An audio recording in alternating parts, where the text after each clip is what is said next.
দুর্দান্ত ইনিংস খেলে গড়লেন অনন্য এক মাইলফলক, সাথে সব রথী মহারথী আর সেরা সেরা ব্যাটারদেরকে পেছনে ফেলে গ্লোবাল সুপার লিগে সবার উপরে নাম লেখালেন সৌম্য সরকার। ব্যাট হাতে 5 ছক্কার সাথে মারলেন মোট 12টা বাউন্ডারি। ফাইনালে একাই খেললেন বিধ্বংসী এক ইনিংস। রংপুর রাইডার্সের হয়ে তিনি যেন বনে গেলেন পাক্কা ক্রিস গেইল। তার এমন রাজকীয় ইনিংসের পর নাম উঠেছে গ্লোবাল সুপার লিগে সবার শীর্ষে, হয়েছেন টুর্নামেন্ট সেরা ব্যাটারও। সৌম্য সরকারের এমন রাজত্বগাথা ব্যাটিংয়ের জয়গান গেয়েছেন জিসান মাহমুদ।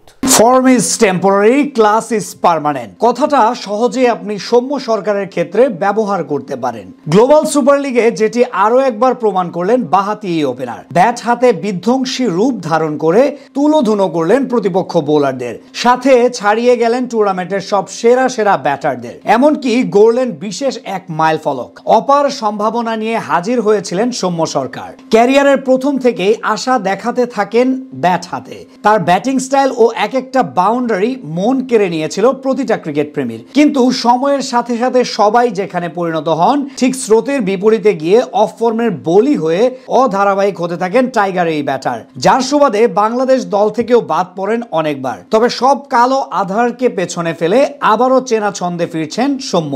ব্যাট হাতে হয়ে উঠেছেন ধারাবাহিক। 2025 বিপিএল এর ড্রাফট থেকে রংপুর রাইডার্সে যোগ দেন তিনি, যার সুবাদে প্রথমবারের মতো গ্লোবাল সুপার লিগ খেলতে যান এই ক্রিকেটার। এবার সেখানেই নিজের সামর্থ্যের প্রমাণ দিলেন, সাথে ব্যাট হাতে সবাইকে ছাড়িয়ে গেলেন। ভিক্টোরিয়ার বিপক্ষে ফাইনালে আজ দলের সেরা পারফর্মার ছিলেন তিনি। খেলেন 54 বলে 86 রানের দুর্দান্ত এক ইনিংস। এদিন প্রথম থেকে চালিয়ে খেলতে থাকেন সৌম্য। সতীর্থ স্টিভেন টেইলরকে সাথে নিয়ে তুলোধুনো করতে থাকেন প্রতিপক্ষ বোলারদের। উদ্বোধনী জুটিতে করেন 124 রান। শেষ পর্যন্ত 5টি ছক্কার সাথে 7টি চার মারেন তিনি। রংপুরের হয়ে ইতিহাস গড়ার দিনে অনন্য এক মাইলফলক স্পর্শ করেন এই ব্যাটার। টি-20 ক্রিকেটে 4000 রানের গন্ডি পার করেন তিনি। এর পাশাপাশি টুর্নামেন্টের সব ব্যাটারকে পেছনে ফেলে সর্বোচ্চ রানের মালিকের দিক থেকে 1 নম্বরে চলে আসেন সৌম্য।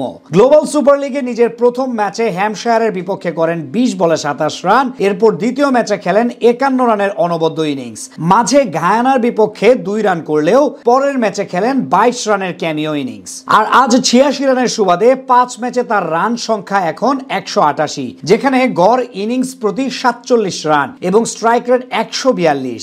এছাড়া টুর্নামেন্টে এক ইনিংসে সর্বোচ্চ রানের ইনিংসটাও আসে সৌম্যর ব্যাট থেকে। তার এমন নৈপুণ্যই গ্লোবাল সুপার লিগের প্রথম আসরের চ্যাম্পিয়ন হওয়ার স্বাদ অর্জন করলো বাংলাদেশের ফ্র্যাঞ্চাইজিটি। এদিকে তার এমন ধারাবাহিক পারফরমেন্স নিশ্চিতভাবে ইতিবাচক সংবাদ টাইগার ক্রিকেট দলের জন্য। সামনে ওয়েস্ট ইন্ডিজের বিপক্ষে ওয়ানডে ও টি-20 সিরিজে যেটা কাজে লাগবে দারুণভাবে। সৌম্য প্রমাণ করে দিলেন, সামর্থ্য থাকলে একদিন না একদিন ফর্ম ফিরে আসবেই। এভাবেই এগিয়ে যাক তিনি, সামনে অর্জন করুক আরো বড় কিছু।